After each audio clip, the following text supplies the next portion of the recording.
Spiritual پرز channel میں آپ سب کو خوش آمدید۔ السلام علیکم خواتین و حضرات، آج ہم حضرت سارہ علیہ السلام کے بارے میں بات کریں گے جو حضرت ابراہیم علیہ السلام کی اہلیہ ہیں۔ عورت جس نے اپنی عزت کو محفوظ رکھا، عصمت کو داغدار نہیں ہونے دیا، عفت کو گدلا نہیں ہونے دیا، اپنی آبرو کو اس طرح سنبھال کر رکھا جس طرح کوئی مالدار اپنے مرجان اور یاقوت ڈاکوؤں اور چوروں سے محفوظ کر کے رکھتا ہے۔ ایسی عورت اللہ کی ولی ہوتی ہے۔ اللہ تعالیٰ کے ہاں ایک بزرگ عورت کا مقام رکھتی ہے اور اللہ تعالیٰ ایسی خواتین سے بہت محبت فرماتا ہے جو اپنی عصمت اور پاکیزگی کی حفاظت کرتی ہیں۔ خواتین و حضرات، میں جس خاتون کا ذکر کرنے لگی ہوں، یہ خاتون ایک عظیم انسان کی بیوی ہے جسے اللہ نے اپنا خلیل کہا۔ خلیل گہرے اور جگری دوست کو کہتے ہیں۔ اللہ کے اس دوست کا نام ابراہیم علیہ السلام ہے۔ حضرت ابراہیم علیہ السلام جب عراق کی سرزمین سے نمرود کے ہاتھوں ستائے ہوئے نکلے اور دیس سے پردیس ہو کر فلسطین کی طرف روانہ ہوئے تو ان کے ساتھ ان کی اہلیہ حضرت سارہ علیہ السلام بھی تھی۔ دونوں میاں بیوی اپنا ایمان بچا کر مہاجر بنے سفر کرتے چلے جا رہے تھے۔ راستے میں ملک مصر تھا۔ جب مصر میں داخل ہوئے تو وہاں کے بادشاہ کو خبر ہوئی کہ ایک شخص ہمارے ملک میں داخل ہوا ہے اور اس کے ساتھ اس کی نوجوان بیوی بھی ہے اور وہ بے حد خوبصورت بھی ہے۔ بادشاہ کی یہ عادت تھی کہ اس کے ملک میں آنے والوں کے ساتھ اگر کوئی عورت ہوتی اور وہ خوبصورت ہوتی تو بادشاہ اس عورت کو پسند کرتا اور اپنے پاس رکھ لیتا۔ چنانچہ بادشاہ نے حضرت ابراہیم علیہ السلام کے ساتھ بھی ایسا ہی کچھ کرنے کا ارادہ کیا۔ وہ حضرت سارہ علیہ السلام کو حضرت ابراہیم علیہ السلام سے چھین لینا چاہتا تھا۔ صحیح بخاری میں حضرت ابو ہریرہ رضی اللہ تعالیٰ عنہ سے مروی حدیث کے مطابق بادشاہ کے کارندے حضرت ابراہیم علیہ السلام کے پاس آئے اور انہیں بادشاہ کا پیغام دیا کہ وہ حضرت سارہ علیہ السلام کو بادشاہ کے پاس بھیجیں۔ خواتین و حضرات، حضرت ابراہیم علیہ السلام پردیسی تھے، اجنبی تھے، غریب الدیار اور مسافر بھی تھے۔ وہ بھلا کیا کر سکتے تھے؟ لیکن اللہ پہ ان کو پختہ یقین تھا۔ وہ جانتے تھے کہ جس اللہ نے انہیں آگ میں کودنے پر آگ سے محفوظ رکھا، وہ ان کی بیوی کی عصمت کی حفاظت بھی کرے گا۔ حضرت ابراہیم علیہ السلام خدائے وحدہ لا شریک کی عبادت کرنے والے انسان تھے۔ انہیں یقین تھا کہ اللہ ان کی بیوی کی عصمت کی حفاظت فرمائے گا۔ چنانچہ آپ نے اپنی بیوی کو بادشاہ کی طرف روانہ کر دیا۔ حضرت سارہ علیہ السلام کو محل میں پہنچا دیا گیا۔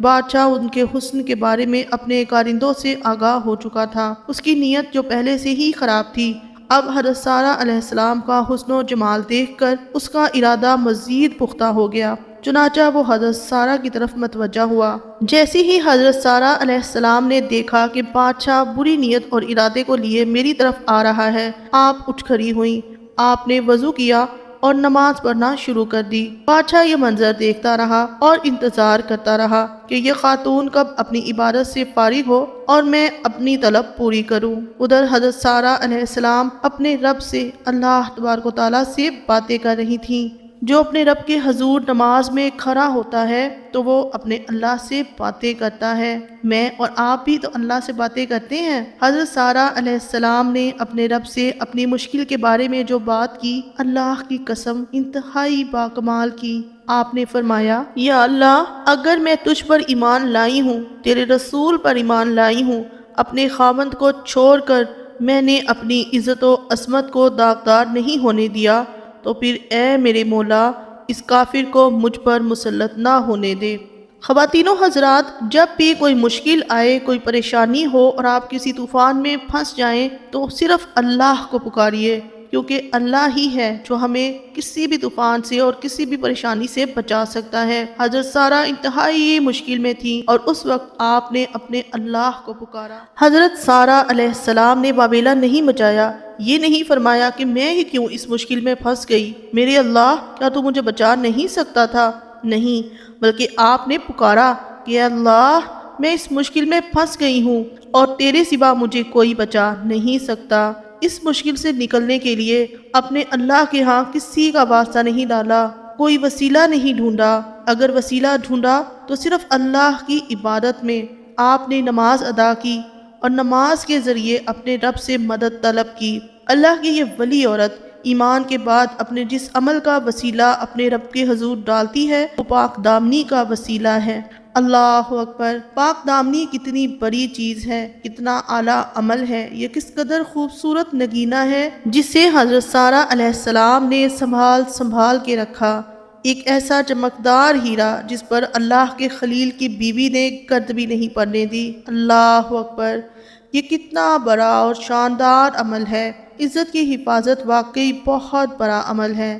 یہ کیسا خوبصورت یاقوت ہے، کتنا نایاب ہیرا ہے جس پر حضرت سارہ علیہ السلام نے خراش تک نہیں آنے دی، عزت کی حفاظت کرنے کی پوری کوشش فرمائی۔ میری اور آپ سب کی ماں حضرت سارہ علیہ السلام اپنی عزت کی حفاظت کرنا چاہتی تھیں، لیکن آپ کو اپنے رب پر پورا بھروسہ اور یقین تھا کہ وہ آپ کی عصمت کو داغدار نہیں ہونے دے گا۔ خواتین و حضرات، انہوں نے بہائی یقین اور اللہ پر توکل رکھتے ہوئے اللہ سے دعا کی کہ یا اللہ تو میری عصمت کی حفاظت فرما، تو ہی مشکل کشا ہے، مجھے اس مشکل سے تیرے سوا کوئی بھی نکال نہیں سکتا۔ حضرت سارہ علیہ السلام نے اپنے شوہر کو برا بھلا نہیں کہا، آپ نے یہ نہیں فرمایا کہ مجھے کیوں روانہ کر رہے ہو، آپ پریشان نہیں ہوئیں، آپ نے اپنا سارا معاملہ اللہ پر ڈال دیا۔ حضرت سارہ نے اللہ کو حضرت ابراہیم علیہ السلام کے خلیل ہونے کا واسطہ بھی نہیں دیا۔ خواتین و حضرات، میری اور آپ کی ماں حضرت سارہ علیہ السلام نے اللہ تعالیٰ کو اپنے شوہر کا واسطہ نہیں دیا، یہ نہیں فرمایا کہ یا اللہ میں اس شخص کی بیوی ہوں جو آپ کا خلیل ہے، آپ کا دوست ہے۔ انہوں نے واسطہ ڈالا تو اپنے عمل کا، آپ کو ولایت ملی تو آپ کے عمل کی وجہ سے، آپ کی یقین، آپ کے توکل کی وجہ سے، کسی دوسرے کے مقام و مرتبہ کی وجہ سے نہیں۔ ہر شخص اپنے عمل کے لیے خود ذمہ دار ہے۔ خواتین و حضرات، حضرت سارہ علیہ السلام کا یہ عمل قیامت تک آنے والی تمام خواتین کے لیے نمونہ بن گیا ہے کہ اگر آپ کوئی مقام پانا چاہتی ہیں تو اس کے لیے اپنے عمل کی طرف دیکھیے، کوشش کیجیے، جدوجہد کیجیے، لیکن اپنی عزت، اپنی عصمت کا خیال رکھتے ہوئے، اس کا پاس رکھتے ہوئے۔ حضرت سارہ علیہ السلام کا یہ نیک عمل آپ کی ولایت کا سبب بنا، آپ قیامت تک آنے والی تمام خواتین کے لیے نمونہ بن گئیں۔ خواتین و حضرات، اگر آپ میں سے کوئی مشکل میں پڑے تو اپنی اماں حضرت سارہ کو یاد کر لیا کیجیے اور مدد کے لیے صرف اللہ کا در دیکھیے، کسی دوسرے در سے مانگنے کی ضرورت نہیں پڑتی۔ کسی بھی عورت کے لیے اللہ اور اس کے رسول صلی اللہ علیہ وسلم پر ایمان کے بعد جو سب سے بڑا عمل ہے، وہ عمل جو عورت کو ولایت تک پہنچانے والا ہے، وہ عمل ہے اپنی عزت کی، اپنی آبرو کی حفاظت کرنا۔ اللہ تعالیٰ کو ہماری ماں حضرت سارہ علیہ السلام کا یہ عمل اتنا پیارا لگا، آپ کو اتنا محبوب ہوا کہ آپ نے ان کی فریاد کو فوراً قبول کر لیا۔ اور پھر جانتے ہیں کیا ہوا؟ جیسے ہی حضرت سارہ علیہ السلام نے نماز مکمل کی اور اپنے رب سے فریاد کر لی تو بادشاہ اپنے تخت سے اٹھا اور حضرت سارہ علیہ السلام کی طرف بڑھنے لگا، اور جیسے ہی وہ آپ کے قریب آیا تو بے ہوش ہو کر دھڑام سے محل کے فرش پر گر پڑا۔ اس کے منہ سے اس طرح کی آوازیں آ رہی تھیں جیسے موٹے بھینسے کو ذبح کیا جائے تو کھرر کھرر کی آوازیں نکلنا شروع ہو جاتی ہیں۔ بادشاہ کا ایسا ہی حال تھا، منہ سے جھاگ بہنا شروع ہو گئی تھی، وہ عجب طریقے سے تڑپ رہا تھا، اس کے پاؤں زمین سے رگڑے کھانے لگے تھے، ٹانگیں ہل رہی تھیں، صاف نظر آ رہا تھا کہ یہ اللہ کی گرفت میں ہے۔ یہ حضرت سارہ علیہ السلام کو اپنی گرفت میں لینا چاہتا تھا، لیکن اللہ نے اسے ایسا اپنی گرفت میں لیا اور ایسا عذاب اس پر مسلط کیا کہ اسے اپنی نانی یاد آ گئی۔ جب کوئی اللہ کا بن جاتا ہے تو اللہ بھی اس کا بن جاتا ہے۔ حضرت سارہ علیہ السلام کے لیے اللہ تبارک و تعالیٰ ایسے بن گئے کہ حضرت سارہ علیہ السلام جو بھی فرماتی رہیں، اللہ تعالیٰ وہ سب کچھ اسی طرح سے پورا کرتے رہے۔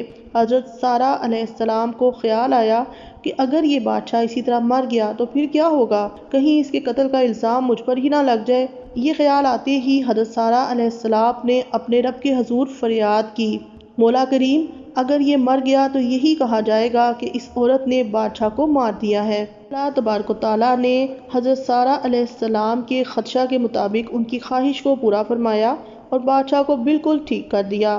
اللہ ہی بہتر جانتا ہے کہ درمیان میں کتنا وقت لگا، یہ معاملہ چند منٹ کا تھا یا چند گھنٹوں کا تھا یا ایک آدھ دن کی بات ہے۔ جیسے ہی بادشاہ ٹھیک ہوا، دوبارہ سے اس کی نظر حضرت سارہ علیہ السلام کے حسن و جمال پر پڑی تو پھر سے اس کی عقل میں وہی فطور آیا اور اس نے اپنی حرکت کو دوبارہ دہرانے کی کوشش کی۔ جب حضرت سارہ علیہ السلام نے دیکھا کہ بادشاہ کو عقل نہیں آئی بلکہ اب وہ پھر سرکشی پر آمادہ ہے تو دوبارہ پہلے والا عمل دہرایا، یعنی وضو کیا، نماز ادا کی اور اللہ کے ہاں پہلے والی دعا کی، یعنی اسی طرح اللہ کے ہاں گر گرائی، عاجزی اور انکساری سے اللہ سے اپنا مدعا بیان کیا۔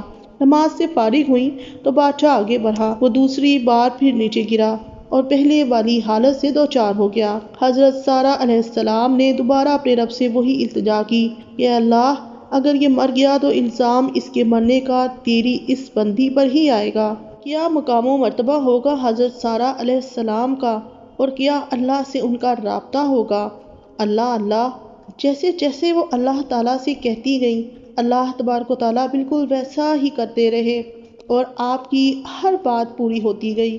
خواتین و حضرات، بادشاہ نے اب دربار لگایا اور اپنے کارندوں کو کہنے لگا، یہ عورت جو تم میرے پاس لائے ہو، یہ جنات میں سے کوئی جن عورت تھی جسے تم میرے پاس لے آئے، اسے اس کے خاوند ابراہیم کے پاس لے جاؤ۔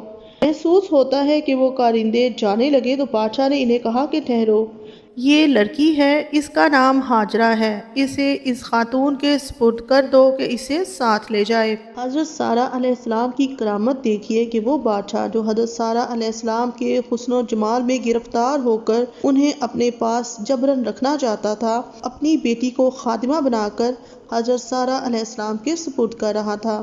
ہم سب کی ماں سارہ علیہ السلام کو انتہائی عزت و احترام کے ساتھ حضرت ہاجرہ کے ہمراہ حضرت ابراہیم علیہ السلام کے پاس پہنچا دیا گیا۔ خواتین و حضرات، یقیناً اس دوران حضرت ابراہیم علیہ السلام نے بھی اللہ سے دعا کی ہوگی اور وہ بھی یہی چاہتے ہوں گے کہ حضرت سارہ علیہ السلام اپنے جان اور اپنی عزت کی حفاظت کے ساتھ خیریت کے آپ سے آ ملیں۔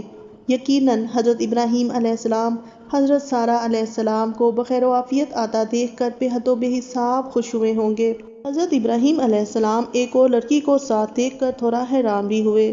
حضرت سارہ علیہ السلام نے اللہ کے خلیل علیہ السلام کی حیرانی کو فوراً دوہری خوشی و مسرت میں یہ کہہ کر تبدیل کر دیا، جناب نے محسوس نہیں کیا کہ اللہ نے کافر کو اوندھے منہ پٹخ کے رکھ دیا اور خدمت کے لیے یہ لڑکی بھی عطا کر دی۔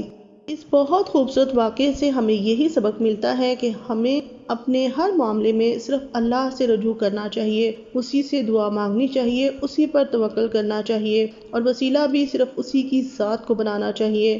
خواتین و حضرات، اگر آپ کو میری آج کی ویڈیو پسند آئی ہو تو ویڈیو کو لائک کر لیجئے گا، اگر میرے چینل پہ نئے ہیں تو اسے سبسکرائب کر کے بیل آئیکن پریس کر دیجئے گا۔ آپ کے قیمتی وقت کے لیے آپ کا بہت شکریہ۔ اللہ حافظ، دعاؤں میں یاد رکھیے گا۔